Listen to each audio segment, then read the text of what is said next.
Didaqué, Introdução Casa do Messias. Você vai ouvir agora o primeiro tratado de fé dos seguidores de Yeshua. A Didaqué era chamada de doutrina dos apóstolos. Era como se fosse a confissão de fé e prática da igreja primitiva. É um livro anônimo, provavelmente escrito em conjunto. Era o livro que todo pastor primitivo deveria saber de cor, depois da Bíblia. É a cartilha dos procedimentos cristãos do primeiro século. É o primeiro catecismo da fé. Como a igreja cria, como ela agia, qual o comportamento dos cristãos, como identificar um missionário verdadeiro do falso, forma de batizar, e muito mais é descrito nesse livro. Ele é datado do primeiro século, ou seja, pertence à era dos apóstolos e de fato podemos aceitar que foi aceito por eles. O último apóstolo faleceu no ano 100 ou 103 depois de Cristo. A Didaqué é datada entre 60 a 80 depois de Cristo. Logo pertence à igreja primitiva, que tanto respeitamos e falamos bem. Garanto que você será alfinetado em pelo menos 6 afirmações deste livro. Quer viver como a igreja primitiva? É só praticar o que está aqui. Prepare-se para ser confrontado e confrontada. Lembre-se que estamos diante de um livro que não foi contestado pelos apóstolos, muito menos por seus discípulos, ou seja, ele tem autoridade apostólica e pós-apostólica, tem o endosso dos primeiros discípulos de Yeshua. Não foi escrito por Joãozinho da padaria da esquina, convertido há 1 ano atrás. A Didaqué é um tratado milenar, vai fazer 2000 anos em 2060, foi utilizado pela maioria dos escritores patrísticos, dos quais muitos testemunharam com o próprio sangue derramado na arena. Esse livro é confiável em relação ao estudo do comportamento e crença da igreja primitiva. Você pode achá-lo de graça na internet em PDF, ou pode comprá-lo em livrarias evangélicas e católicas. Para você que deseja saber como era a igreja do primeiro século, esse é um dos primeiros livros que você deverá ler e ouvir. Em breve disponibilizarei outros livros que simplesmente iluminam a igreja primitiva. Para ter acesso a esse conteúdo gratuito, basta inscrever-se no canal e apertar o gostei, o legalzinho. Agora que você sabe diante de que obra você está, do tamanho e importância dela, segue agora a Didaqué na íntegra. Que Elohim te abençoe e te dê entendimento e paz. Capítulo 1. Existem 2 caminhos, o caminho da vida e o caminho da morte. Há uma grande diferença entre os dois. 2. Este é o caminho da vida. Primeiro, ame a Deus que o criou.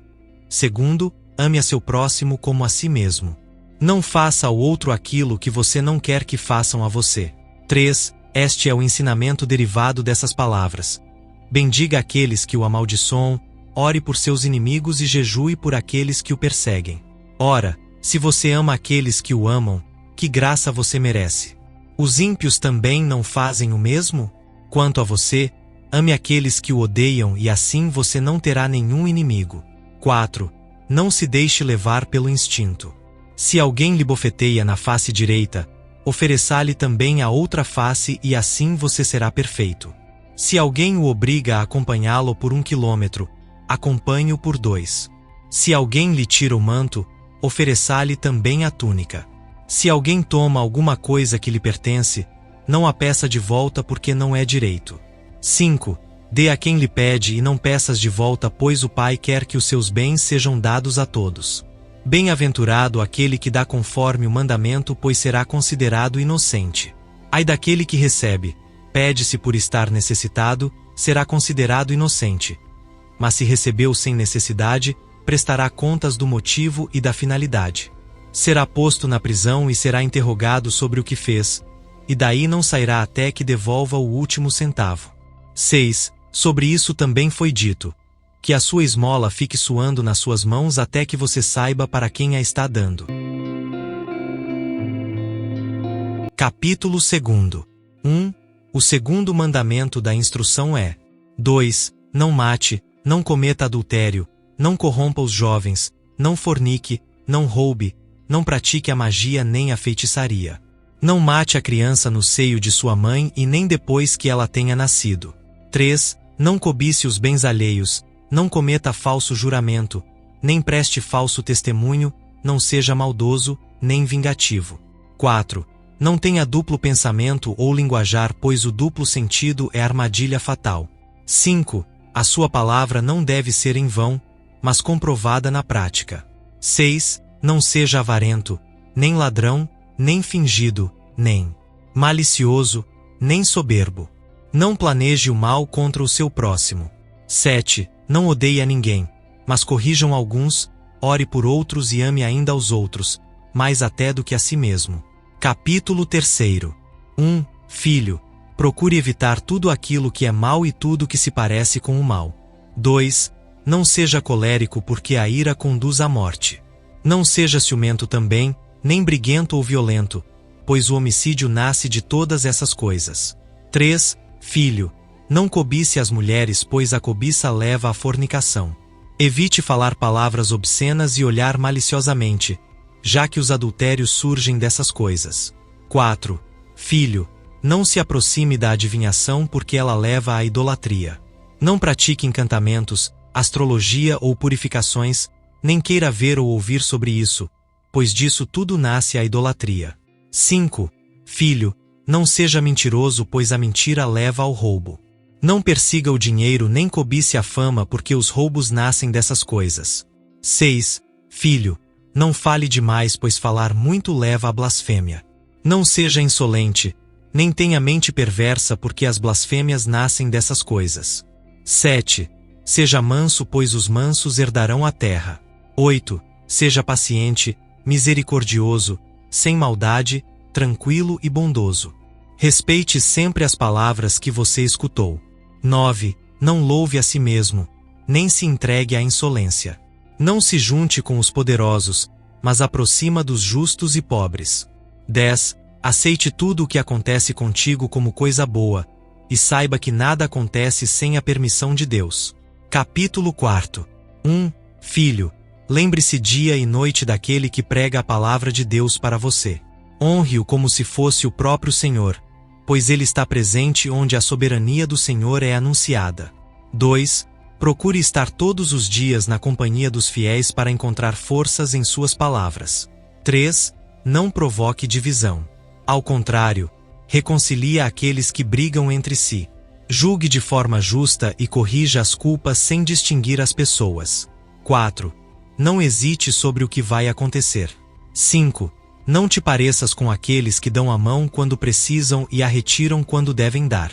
6. Se o trabalho de suas mãos te rendem algo, as ofereça como reparação pelos seus pecados. 7. Não hesite em dar, nem dê reclamando, porque, na verdade, você sabe quem realmente pagou sua recompensa. 8. Não rejeite o necessitado. Compartilhe tudo com seu irmão e não diga que as coisas são apenas suas. Se vocês estão unidos nas coisas imortais, tanto mais estarão nas coisas perecíveis. 9. Não se descuide de seu filho ou filha. Muito pelo contrário, desde a infância instrua-os a temer a Deus. 10. Não dê ordens com rudeza ao seu escravo ou escrava, pois eles também esperam no mesmo Deus que você. Assim, não perderão o temor de Deus, que está acima de todos. Certamente ele não virá chamar a pessoa pela aparência, mas somente aqueles que foram preparados pelo Espírito. 11. Quanto a vocês, escravos, obedeçam aos seus senhores, com todo o respeito e reverência, como a própria imagem de Deus. 12. Deteste toda a hipocrisia e tudo aquilo que não agrada ao Senhor. 13. Não viole os mandamentos do Senhor. Guarde tudo aquilo que você recebeu. Não acrescente ou retire nada. 14. Confesse seus pecados na reunião dos fiéis e não comece a orar estando com má consciência. Este é o caminho da vida.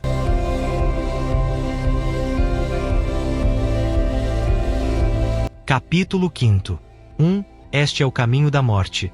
Primeiro, é mau e cheio de maldições, homicídios, adultérios, paixões, fornicações, roubos, idolatria, magias, feitiçarias, rapinas, falsos testemunhos, hipocrisias, coração com duplo sentido, fraudes, orgulho, maldades, arrogância, avareza, palavras obscenas, ciúmes, insolência, altivez, ostentação e falta de temor a Deus. 2. Nesse caminho trilham os perseguidores dos justos, os inimigos da verdade, os amantes da mentira, os ignorantes da justiça, os que não desejam o bem nem o justo julgamento, os que não praticam o bem mas o mal. A calma e a paciência estão longe deles. Estes amam as coisas vãs, são ávidos por recompensas, não se compadecem com os pobres, não se importam com os perseguidos, não reconhecem o Criador. São também assassinos de crianças, corruptores da imagem de Deus, desprezam os necessitados, oprimem os aflitos, defendem os ricos, julgam injustamente os pobres, e finalmente, são pecadores consumados. Filho, afaste-se disso tudo. Capítulo 6. 1. Fique atento para que ninguém o afaste do caminho da instrução, pois quem faz isso ensina coisas que não pertencem a Deus. 2. Você será perfeito se conseguir carregar todo o jugo do Senhor. Se isso não for possível, faça o que puder. 3. A respeito da comida, observe o que puder.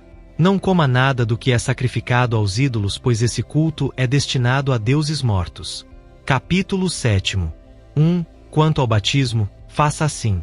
Depois de ditas todas essas coisas, batize em água corrente, em nome do Pai e do Filho e do Espírito Santo. 2. Se você não tiver água corrente, batize em outra água. Se não puder batizar com água fria, faça com água quente. 3. Na falta de uma ou outra, derrame água 3 vezes sobre a cabeça, em nome do Pai e do Filho e do Espírito Santo. 4. Antes de batizar, tanto aquele que batiza como o batizando, bem como aqueles que puderem, devem observar o jejum. Você deve ordenar ao batizando um jejum de 1 ou 2 dias. Capítulo 8. 1. Seus jejuns não devem coincidir com os dos hipócritas. Eles jejuam no 2º e no 5º dia da semana. Porém, você deve jejuar no 4º dia e no dia da preparação. 2. Não ore como os hipócritas, mas como o Senhor ordenou em seu Evangelho. Orem assim: Pai nosso que estás no céu, santificado seja o teu nome, venha o teu reino, seja feita a tua vontade, assim na terra como no céu. O pão nosso de cada dia nos dai hoje, perdoai nossa dívida, assim como também perdoamos os nossos devedores, e não nos deixes cair em tentação, mas livrai-nos do mal, porque teu é o poder e a glória para sempre. 3. Orem assim 3 vezes ao dia. Capítulo 9. 1. Celebre a Eucaristia assim. 2. Diga primeiro sobre o cálice. Nós te agradecemos, Pai nosso, por causa da santa vinha do teu servo Davi, que nos revelaste através do teu servo Jesus. A ti, glória para sempre. 3. Depois diga sobre o pão partido. Nós te agradecemos, Pai nosso, por causa da vida e do conhecimento que nos revelaste através do teu servo Jesus. A ti, glória para sempre. 4. Da mesma forma como este pão partido havia sido semeado sobre as colinas e depois foi recolhido para se tornar um, assim também seja reunida a tua igreja desde os confins da terra no teu reino, porque teu é o poder e a glória, por Jesus Cristo, para sempre. 5. Que ninguém coma nem beba da Eucaristia sem antes ter sido batizado em nome do Senhor, pois sobre isso o Senhor disse: não deem as coisas santas aos cães. Capítulo 10. 1. Após ser saciado, agradeça assim. 2. Nós te agradecemos, Pai Santo, por teu santo nome que fizeste habitar em nossos corações e pelo conhecimento, pela fé e imortalidade que nos revelaste através do teu servo Jesus. A ti, glória para sempre. 3. Tu, Senhor onipotente, criaste todas as coisas por causa do teu nome e deste aos homens o prazer do alimento e da bebida, para que te agradeçam. A nós, porém, deste uma comida e uma bebida espirituais e uma vida eterna através do teu servo. 4. Antes de tudo, te agradecemos porque és poderoso. A ti, glória para sempre. 5. Lembra-te, Senhor, da tua igreja, livrando-a de todo o mal e aperfeiçoando-a no teu amor. Reúne dos 4 ventos esta igreja santificada para o teu reino que lhe preparaste, porque teu é o poder e a glória para sempre. 6. Que a tua graça venha e este mundo passe. Hosana ao Deus de Davi. Venha quem é fiel, converta-se quem é infiel. Maranata. Amém. 7. Deixe os profetas agradecerem à vontade. Capítulo 11. 1. Se vier alguém até você e ensinar tudo o que foi dito anteriormente, deve ser acolhido. 2. Mas se aquele que ensina é perverso, e ensinar outra doutrina para te destruir, não lhe dê atenção. No entanto, se ele ensina para estabelecer a justiça e conhecimento do Senhor, você deve acolhê-lo como se fosse o Senhor. 3. Já quanto aos apóstolos e profetas, faça conforme o princípio do Evangelho. 4. Todo apóstolo que vem até você deve ser recebido como o próprio Senhor. 5. Ele não deve ficar mais que um dia ou, se necessário, mais outro. Se ficar 3 dias é um falso profeta. 6. Ao partir, o apóstolo não deve levar nada a não ser o pão necessário para chegar ao lugar onde deve parar. Se pedir dinheiro é um falso profeta. 7. Não ponha à prova nem julgue um profeta que fala tudo sob inspiração, pois todo pecado será perdoado, mas esse não será perdoado. 8. Nem todo aquele que fala inspirado é profeta, a não ser que viva como o Senhor. É desse modo que você reconhece o falso e o verdadeiro profeta. 9. Todo profeta que, sob inspiração, manda preparar a mesa não deve comer dela. Caso contrário, é um falso profeta. 10. Todo profeta que ensina a verdade mas não pratica o que ensina é um falso profeta. 11. Todo profeta comprovado e verdadeiro, que age pelo mistério terreno da igreja, mas que não ensina a fazer como ele faz não deverá ser julgado por você, ele será julgado por Deus. Assim fizeram também os antigos profetas. 12. Se alguém disser sob inspiração, dê-me dinheiro ou qualquer outra coisa, não o escutem. Porém, se ele pedir para dar a outros necessitados, então ninguém o julgue. Capítulo 12. 1. Acolha todo aquele que vier em nome do Senhor. Depois, examine para conhecê-lo, pois você tem discernimento para distinguir a esquerda da direita.